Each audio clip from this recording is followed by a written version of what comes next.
हर साल लाखों लोगों को डेंगू होता है। अक्सर बरसात के बाद डेंगू का होना लाजमी है। घर के अंदर पड़े हुए बर्तनों में जब मच्छर पैदा होते हैं तो डेंगू भी पैदा हो जाता है, जिसकी वजह से लाखों लोग अस्पतालों का रुख करते हैं।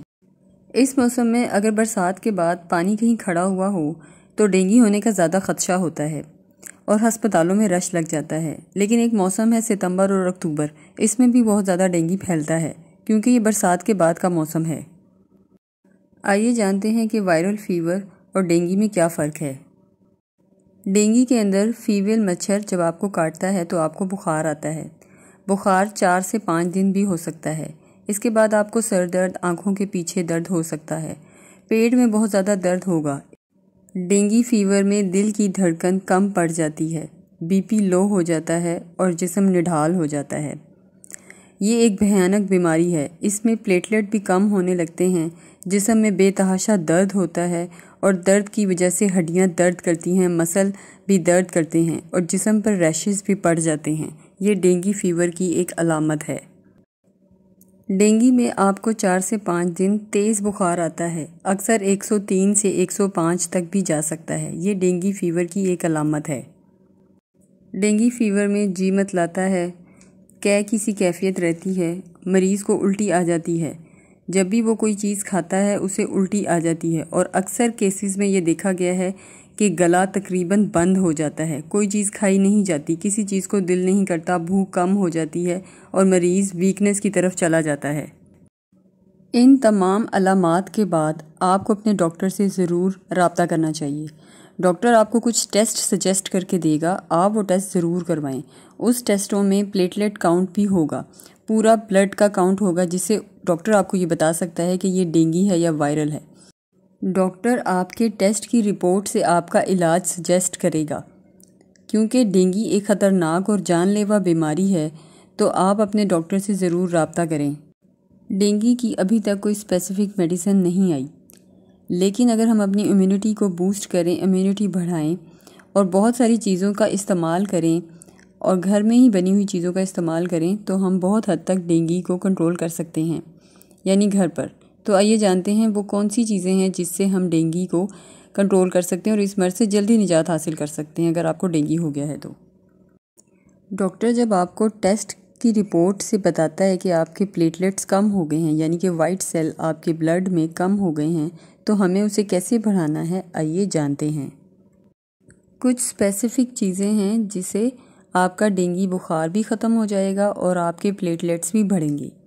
सबसे पहले आपने सेब का जूस और अनार का जूस मतवातर इस्तेमाल करना है, यानी हर रोज़ दिन में 3 बार आपने सेब और अनार का जूस इस्तेमाल करना है।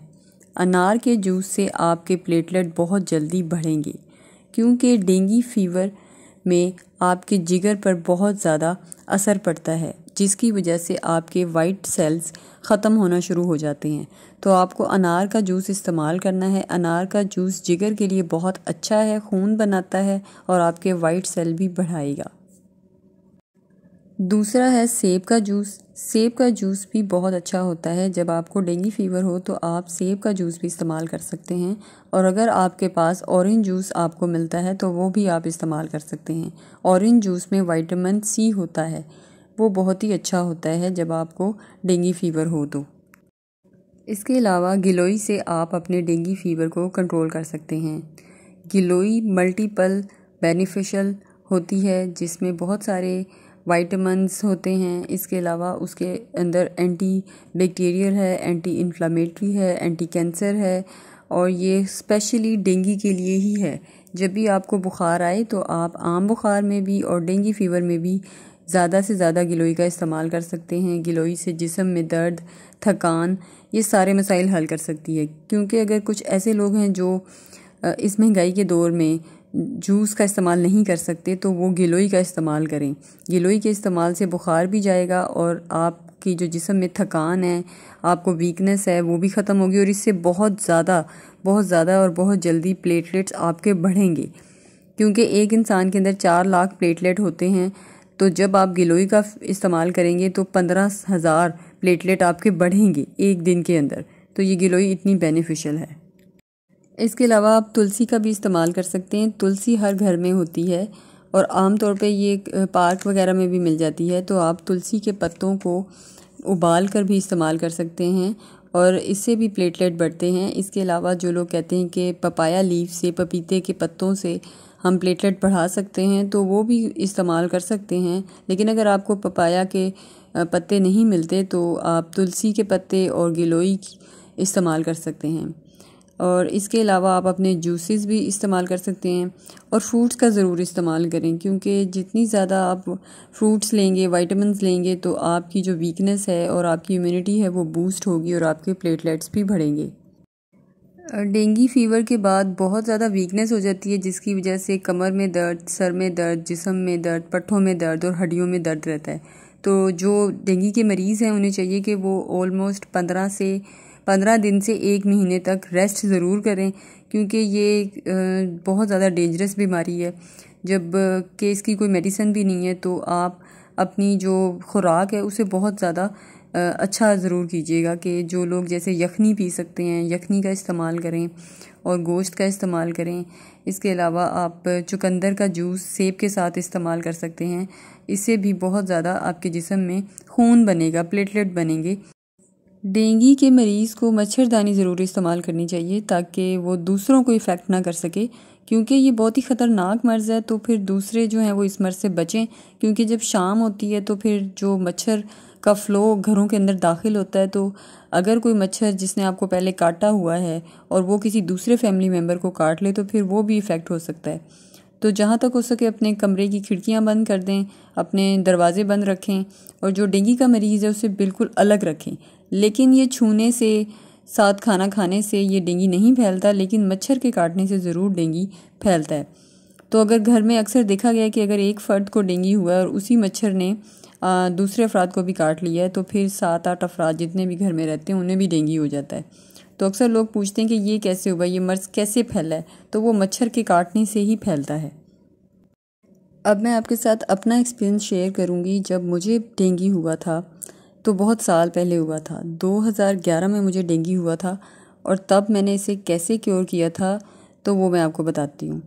मैंने घर के अंदर ही अपने आप को क्योर किया था और जब मुख्तलिफ़ डॉक्टर से दवाई लेने के बाद मुझे पता लगा कि ये डेंगू है, तो हमने टेस्ट करवाए थे और टेस्ट में जो मेरे जो वाइट सेल हैं वो इतने ज़्यादा कम नहीं हुए थे, लेकिन मुझे वीकनेस बहुत ज़्यादा हो गई थी। उस वीकनेस का इलाज हमने इस तरीके से किया था कि हमने होम्योपैथिक स्टोर से वाइट सेल की ड्रॉप्स मिलते हैं, हमने वो इस्तेमाल किए थे और एक वीकनेस के ड्रॉप्स मिलते हैं। अगर आप लेना चाहें तो आप किसी भी अच्छी होम्योपैथिक स्टोर से आप शॉपकीपर को ये कह सकते हैं कि हमें वाइट सेल ड्रॉप्स और होम्योपैथिक के ही वीकनेस दूर करने के ड्रॉप्स दें। वो मैंने 7 दिन यूज़ किए थे। 7-7 कतरे आपने सिर्फ दिन में एक दफ़ा ही यूज़ करने, पानी में, आधा ग्लास पानी में। उससे बहुत हद तक आपका डेंगू क्योर हो जाता है और आपकी वीकनेस दिनों में ठीक हो जाती है। अगर हमारी इम्यूनिटी अच्छी होगी तो हम जल्दी इस मर्ज़ से निकल सकते हैं और इस मर्ज़ से जल्दी काबू भी पा सकते हैं। तो इम्यूनिटी बढ़ाने के लिए जो भी मैंने आपको सजेस्ट की हैं चीज़ें, सेब का रस, अनार का जूस और चुकंदर का जूस, इसके अलावा खाने पीने में फ्रूट्स का इस्तेमाल, तो इससे आप डेंगू पे काबू पा सकते हैं। तो जब भी ये बरसात का मौसम आए तो आपको अपनी इम्यूनिटी ज़रूर बढ़ानी है और डेंगू से बचने के लिए जो भी एहतियाती तदाबीर हैं, जैसे फुल कपड़े पहनना, शाम को खिड़की दरवाजे बंद कर देना। इसके अलावा आप शाम को घर से बाहर ना निकलें, जो शाम होती है जैसे 6 बजे शाम हो जाती है। इसके अलावा सुबह मॉर्निंग में 5 बजे से 7 बजे तक आप घर से ना निकलें, दरवाजे बंद रखें। और इसके अलावा आप मॉस्पल का इस्तेमाल करें, क्रीम्स मिलती हैं मच्छर से बचने के लिए, वो इस्तेमाल करें। अगर आप ये भी नहीं इस्तेमाल कर सकते तो आप सरसों का तेल इस्तेमाल कर सकते हैं।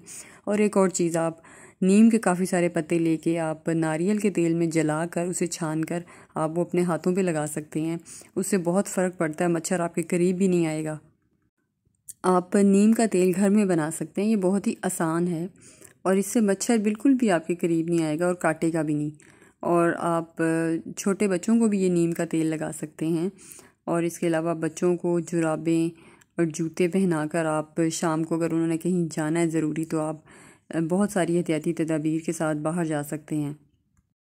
डेंगू के मर्ज़ में आप पानी बहुत ज़्यादा इस्तेमाल करें, पानी ज़रूर पिएं ताकि आपके जिस्म से जहरीले मादे निकल सकें और आपके जिस्म में पानी की कमी बिल्कुल भी नहीं होनी चाहिए।